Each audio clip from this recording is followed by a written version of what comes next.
We've been brought here today because ECAN has rolled over for another 10 years what are probably some of the most polluting consents in New Zealand's history. Most of us here would understand that this virtually ensures another 10 years of little or no improvements in environmental outcomes on the Canterbury Plains and the continuation of the degradation of our waterways and risks to human health. Before I got here, I had a quick look at ECAN's site and I saw a typical ECAN propaganda piece about the MHV Water Limited consents. Just wanted to read to you what that said. On April 21, the Independent Hearing Commissioner released the decision to grant the application subject to conditions. In summary, the consent is limited to the term of 10 years and has the following requirements. A 15% reduction in nitrogen losses, including a legally binding requirement on shareholders to achieve these reductions as part of their water supply agreement with the irrigation scheme. Farmers managed by the scheme must have comprehensive and audited farm environment plans. The scheme must monitor ground and surface water quality.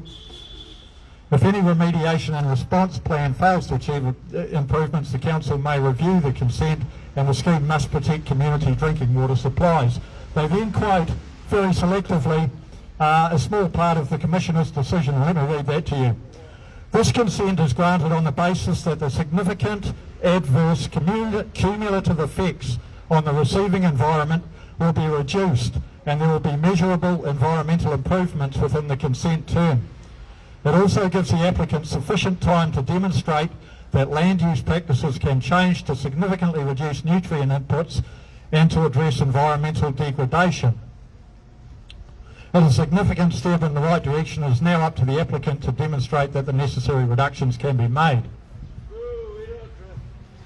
Now, some of you probably don't understand how the Commissioner could come to that conclusion. I don't understand it. Well, let me quote what she actually said in the rest of her decision. Environment Canterbury's Plan Change 2 seeks to address environmental degradation through stage reductions of contaminant inputs, etc. It said in paragraph 74, the impact of agricultural activities in the catchment and the significant adverse effects on the downstream receiving environment is not disputed. It is clear that drastic and permanent reductions of nitrogen inputs are required to address groundwater and surface water quality and ecological degradation. It then goes on to say, as is the case with this application, the application that they granted consent for, Plan Change 2 relied heavily on complex modelling to understand the relationship between land use activities and the potential effects on the receiving environment. These models are highly dependent on the assumptions made and inputs used to predict likely outcomes. I am mindful that such modelling is a tool to assist decision making, but cannot fully represent the complexities and variation which occurs in the real world. For these reasons, the result of modelling must be used with caution.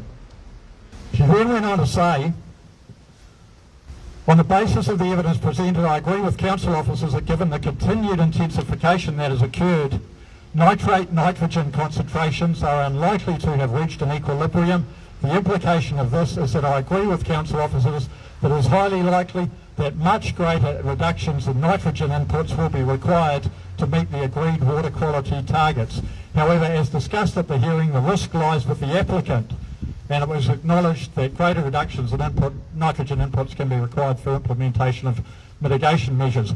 What she's saying in practice is that drastic and permanent reductions in nitrate inputs are required.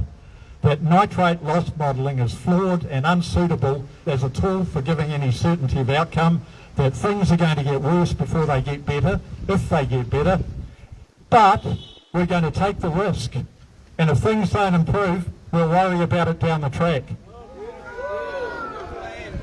Now that is exactly what we've had to put up with for 20 years in Canterbury. Trust us, take the risk. If it gets worse, we'll deal with it down the track. Well, the time has ended for dealing with it down the track. We've got a crisis now, we need to deal with it now. We now have a freshwater management strategy that gives our councillors the tools to actually deal with this crisis. So I'm demanding from them that they deal with this crisis now. Two things we need immediately. We need a drastic reduction in cow numbers on the Canterbury Plains. We need to forget about the bogus voodoo science of overseer modelling, and we need to forget about the false placebos of farm management plans and good management practice. It's all just nonsense, it's all just lies, and it's all just an excuse to delay doing anything with or actually dealing with the problem. So I'm asking our councillors to actually do something about this problem. Two things they need courage and they need will. The community will stand behind them if they show courage and will, and that's what we're asking of them. Clean water, yes! Nitrates, no! Clean water, yes! That's what we want. Excellent. Kia kaha.